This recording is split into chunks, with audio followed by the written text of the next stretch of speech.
Assalamualaikum warahmatullahi wabarakatuh. Bismillah walhamdulillah wassalatu wassalamu ala rasulillah Sayyidina maulana Muhammad ibn Abdullah wa ala alihi wa sahbihi wa man walah wa la hawla wa la quwata illa billah. Rabbi syrah li sadri wa yassir li amri wa hlul 'uqdatam min lisani yafqahu qawli. Amin amin ya rabbal alamin. Melanjutkan kajian kitab Risalatul Jami'ah sampai di dalam kalimat beliau tentang rukun iman. Kemarin disebutkan bahwa Rasulullah Subhanahu wa ta'ala mengutus Nabi Muhammad sallallahu alaihi wasallam sebagai hamba dan rasulnya kepada seluruh makhluk, maupun manusia, jin maupun malaikat, untuk menunjukkan kepada mereka jalan yang diinginkan Allah Subhanahu wa ta'ala, dan pula diutusnya Nabi Muhammad untuk menyempurnakan urusan dunia kita dan urusan akhirat kita. Sedikit menambahkan dari pembahasan itu di pertemuan sebelumnya kemarin, kita belum menyebutkan bahwa Allah Subhanahu wa ta'ala mengutus sebanyak 124.000 nabi dari zaman Nabi Adam sampai Nabi Muhammad. Terhitung sebagian pendapat ulama menyatakan sampai 124.000.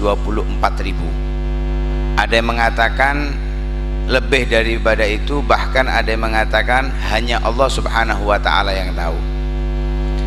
Adapun jumlah rasul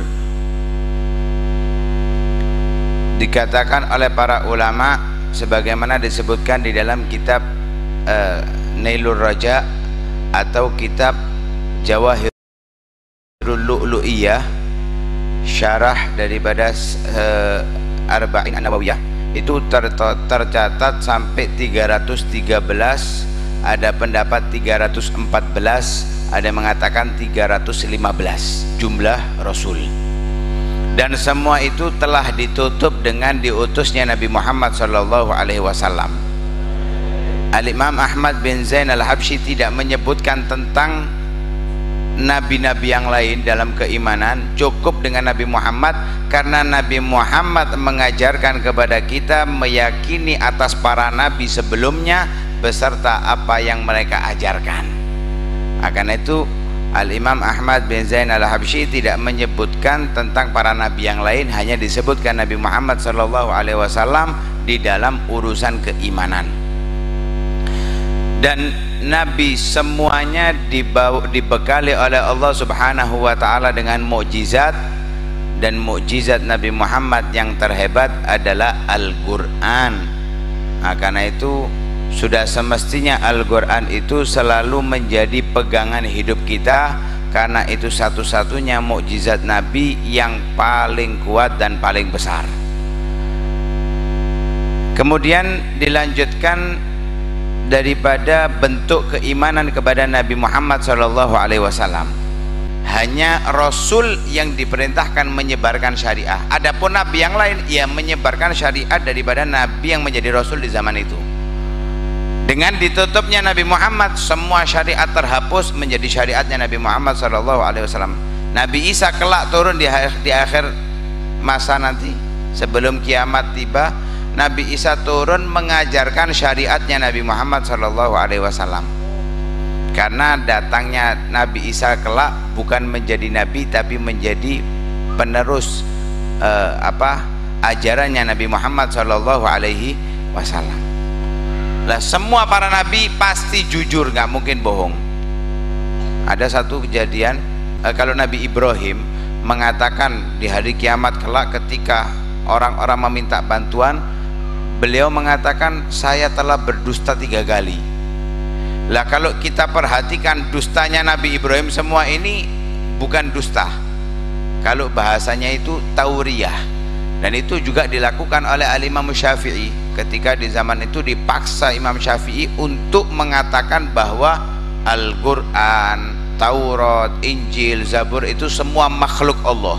Padahal Taurat, Injil, Al-Quran dan Zabur ini adalah kalamullah, firman-firman Allah subhanahu wa ta'ala. Tapi Imam Syafi'i dipaksa kalau nggak dibunuh. Maka Imam Syafi'i seperti berbohong tapi tidak berbohong. Imam Syafi'i mengatakan Al-Quran, Injil, Zabur dan Taurat, ditunjuk jarinya. Setelah itu beliau mengatakan semua ini makhluknya Allah. Akan benar ya, jari ini makhluknya Allah apa bukan? Makhluknya Allah. Bukan Imam Syafi'i mengatakan Al-Quran yang makhluk Allah, enggak, tapi jari. Dan itu dilakukan oleh Nabi Ibrahim ketika Nabi Ibrahim menghancurkan berhala. Nabi Ibrahim ditanya siapa yang melakukan ini, Nabi Ibrahim mengatakan kabiruhum, yang paling besar. Lah subhanallah, cerdasnya Nabi Ibrahim, kapak yang digunakan untuk menghancurkan ditaruh di berhala yang paling besar dan tidak dihancurkan. Ya, kabiruhum. Maksudnya Nabi Ibrahim kabiruhum itu adalah beliau sendiri, karena Nabi Ibrahim adalah orang yang paling besar di hadapan Allah daripada orang-orang di masa itu. Orang menganggapnya yang dianggap adalah berhala, dan ini tidak dikatakan dusta. Tapi karena makomnya itu sudah kedudukannya Nabi, beliau merasa itu adalah perbuatan dosa, padahal itu bukan perbuatan dosa. Dan pernah terjadi kepada Nabi Muhammad hal yang sama. Ketika Nabi Muhammad hijrah bersama Sayyidina Abu Bakar As-Siddiq dari kota Mekah menuju ke Madinah, itu di tengah jalan kan siapa yang dapat Nabi Muhammad hidup ataupun mati, orang kafir Quraisy siap membayar dengan 100 onta. Kalau zaman sekarang 100 mobil Mercy. Ya semangat semuanya. Lah ketika di tengah jalan ada orang ini yang nyari-nyari, subhanallah ketemu Nabi Muhammad dan Sayyidina Abu Bakar, tapi nggak tahu yang mana Muhammad itu, nggak tahu. Ditanya, kamu dari mana? Coba Nabi Muhammad ngomong saya dari Mekah, langsung dipegang dibawa ke Mekah. Tapi Nabi Muhammad tahu bahwa orang-orang ini adalah orang yang ingin mendapatkan bayaran atas dirinya. Dijawab oleh Nabi Muhammad dengan perkataan ana min ma. Kalau artinya bahasa Indonesianya, saya dari air. Kita semuanya tercipta, manusia ini selain Nabi Adam tercipta dari air. Maaf, air sperma, kan seperti itu. Nabi Muhammad mengatakan ana min ma, saya dari air, terbentuk dari air. Fahamnya orang ini itu fahamnya saya dari kota yang namanya Ma. Nama kotanya Ma yang ada di Irak. Jadi di Irak itu ada nama daerah namanya Ma. Lah apakah Nabi Muhammad berbohong? Tidak. Nah, karena itu Nabi tidak pernah berbohong, apalagi yang diperintahkan oleh Allah Subhanahu wa taala untuk disampaikan. Shadiqun fi jami'i ma akhbara bihi anillahi ta'ala. Karena itu Nabi Muhammad tidak pernah berkata sesuatu dari hawa nafsunya. Wa ma yantiqu 'anil hawa in huwa illa wahyun yuha. Nabi Muhammad itu tidak pernah berbicara satu huruf pun dari keinginan hawa nafsunya, tapi itu adalah wahyu yang diperintahkan oleh Allah Subhanahu wa taala untuk disampaikan. Jadi murni apa yang keluar dari Nabi Muhammad adalah wahyunya Allah Subhanahu wa ta'ala. Lah apa yang disampaikan oleh Nabi Muhammad? Banyak hal. Kalau yang zahir jelas, tapi banyak hal yang disampaikan oleh Nabi Muhammad adalah urusan-urusan ghaib, dan itulah justru yang menguji keimanan seseorang, yang menguji keimanan seseorang. Seperti yang terjadi saat Rasulullah SAW Isra Mi'raj. Dalam logika manusia, Nabi berjalan dari kota Mekah ke Baitul Maqdis, dari Baitul Maqdis ke Sidratul Muntaha. Jangankan kita bercerita ke Sidratul Muntaha, kita langit, pucuknya langit di mana kita kan tidak tahu. Sedangkan Sidratul Muntaha itu di atas langit ketujuh. Kita langit pertama nggak kelihatan. Wis yang kelihatan itu langit pertama kita. Lah langit ketujuh di mana jauhnya? Dan nggak ada sampai sekarang orang yang bisa menentukan jarak antara bumi dan langit. Ada? Kalau antara bumi dan matahari banyak, tapi kalau antara bumi dan langit nggak pernah ada yang menemukan. begitu jauhnya. Lah ini yang dari Mekah ke Baitul Maqdis kalau zaman sekarang naik pesawat 2 jam, lah kan nggak mungkin. Dan itu dilalui oleh Nabi Muhammad hanya dalam beberapa saat di waktu malam. Karena itu di dalam Al-Quran disebutkan apa?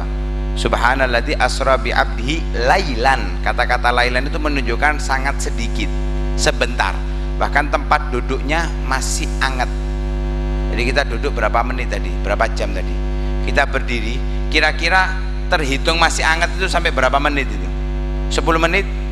Ya wis adem. Nggak sampai, cepat. Kemudian menceritakan kejadian-kejadiannya, kan nggak masuk akal. Tapi itu Nabi Muhammad jujur, sehingga teruji keimanan orang yang baru masuk Islam. Ada yang murtad saat itu. Kenapa?